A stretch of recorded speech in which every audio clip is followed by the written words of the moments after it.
I didn't realize my marriage was already breaking until the laughter came from across the Thanksgiving table. Not angry laughter, not cruel laughter, the casual kind, the kind people laugh with, right before they realize they shouldn't have.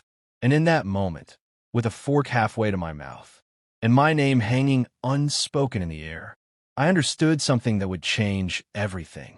The loudest betrayals don't always come with yelling. Sometimes they arrive wrapped in a joke and serve in front of everyone you love. Before I continue, let me say this. If you've ever felt invisible in your own marriage, if you've ever laughed along with something that quietly crushed you, if you've ever wondered whether self-respect is worth the cost, hit subscribe, tap like, and stay with me. Because this story isn't about one bad comment. It's about what happens when someone finally stops shrinking.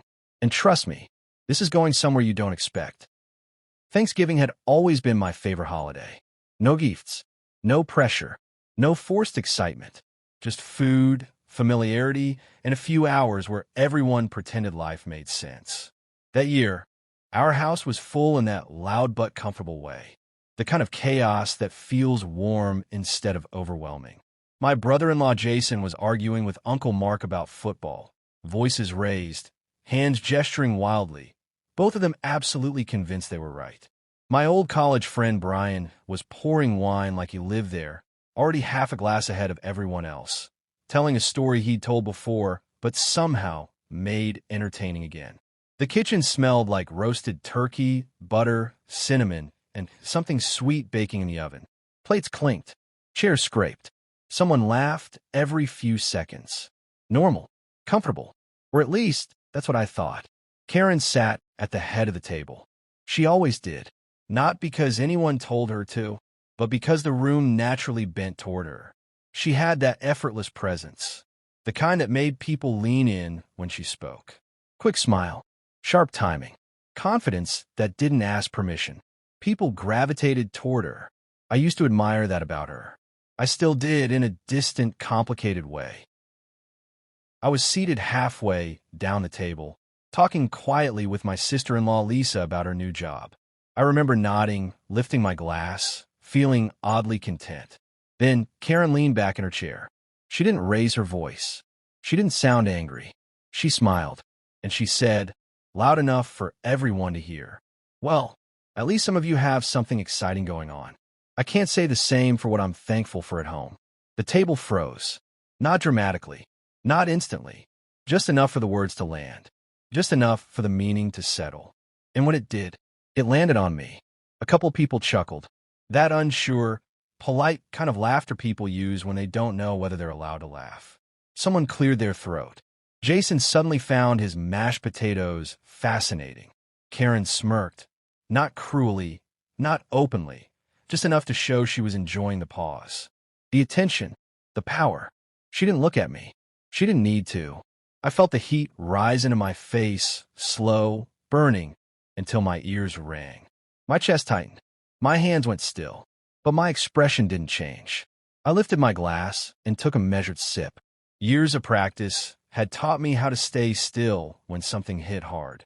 Around the table, eyes flicked toward me and then away again. No one wanted to react wrong. No one wanted to choose sides. And that's when it hit me. What hurt wasn't just a comment. It was the ease of it. The comfort she had turning me into a punchline. In my own house, on my favorite holiday, with an audience. As I sat there forcing my breathing to stay even, a quiet realization settled in my chest. This wasn't new. This was just louder. Karen had done this before. Little remarks at parties. Sideways jokes at dinners. Comments that made people laugh while I smiled thinly and told myself I was being too sensitive. She never said things like that when we were alone. There was always an audience. Always witnesses who could soften it into just humor. The conversation eventually restarted. Plates clinked again. Someone changed the subject. I nodded when spoken to, laughed when expected, but I wasn't really there anymore. I watched Karen across the table. Animated, relaxed, completely unbothered. She reached for more wine, touched Brian's arm while making a point, basked in the energy of the room, like nothing had happened. When dinner finally ended, I stood and helped clear plates. My movements were automatic. Stack, Carrie. Rinse. Karen stayed behind, chatting with Lisa and Mark. Her laughter floated into the kitchen like background noise. I waited for a glance. A quiet word. Anything. There was nothing. Later, after the last guest left and the house settled into that hollow quiet that follows company, I stood at the sink with my hands under running water, staring at a plate I'd already cleaned. Karen walked in, humming, collecting glasses. So I said calmly, because calm felt safer than honesty. That joke earlier, was that really necessary? She didn't even look up. Oh, don't be like that, she said lightly. It was just a joke. Just a joke. She said it the way people do when they don't want to be questioned. I nodded slowly, more to myself than to her. And in that moment, something inside me finally gave name to a feeling I'd been carrying for years.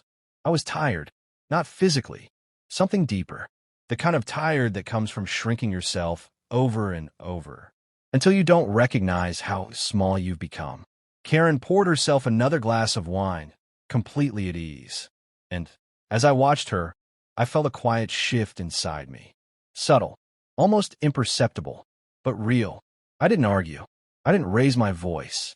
I simply turned away, carrying with me a thought I hadn't allowed myself in a very long time. What if I didn't laugh this off anymore? That question followed me upstairs, into the silence, where the house suddenly felt too large for the two of us that I barely slept that night.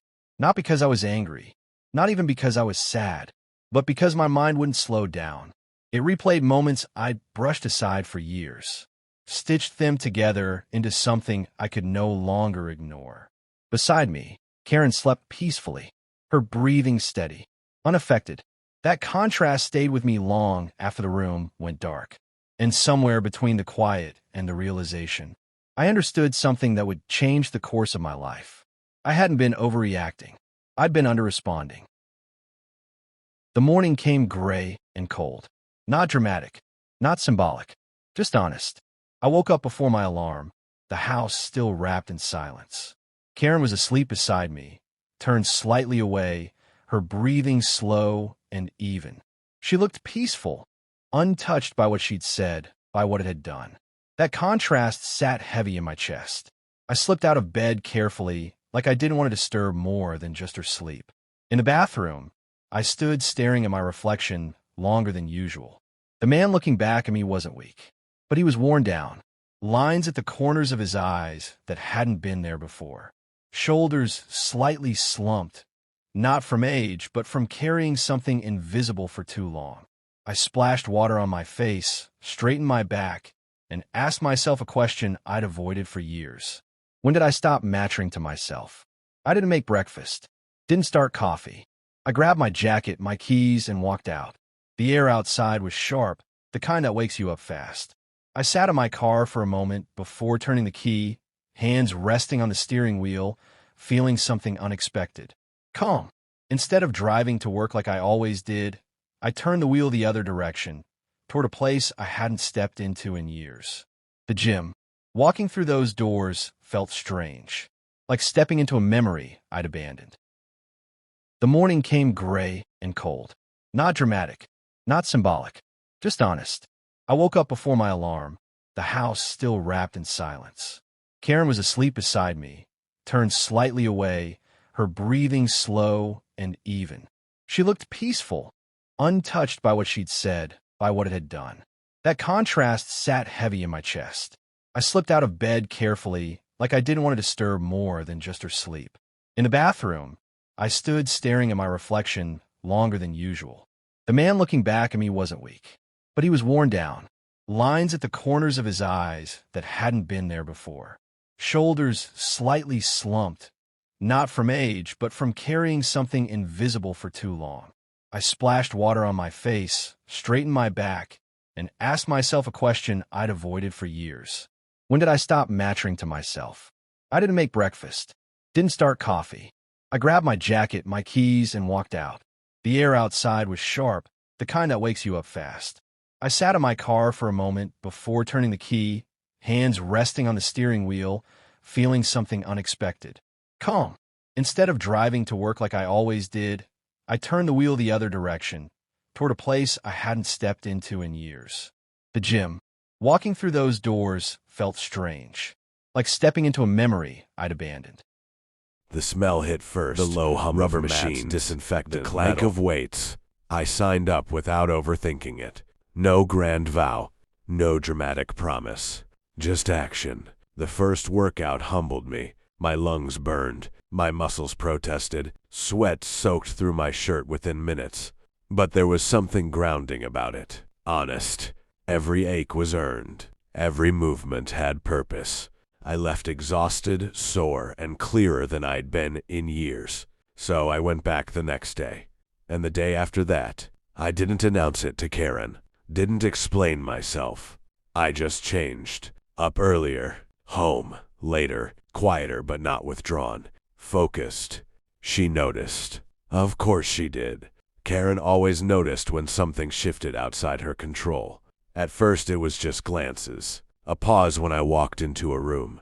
A look that lingered a second longer than usual one evening. As I toweled off after a shower, she leaned against the doorway and said casually, "You've been busy lately." "Yeah," I replied, meeting her eyes briefly before looking away. That was it. No defense. No explanation. The silence between us stretched, unfamiliar and uneasy. And, for once, I didn't rush to fill it. Later that week she started texting during the day. Small check-ins. Questions about when I'd be home. Not concern. Curiosity. One evening as I laced my sneakers by the door, she watched from the hallway. "You're really committed to this fitness thing?" she asked. "Yeah." She hesitated, then asked the question she didn't want the answer to. "Is there someone else?" The air changed instantly. I stood slowly and looked at her, really looked. Not with anger, not with satisfaction, with clarity. "I'm doing this for myself." She didn't like that answer. It didn't reassure her, didn't give her control. It left her outside of something she was used to owning. I grabbed my keys and stepped past her. The door closed softly behind me.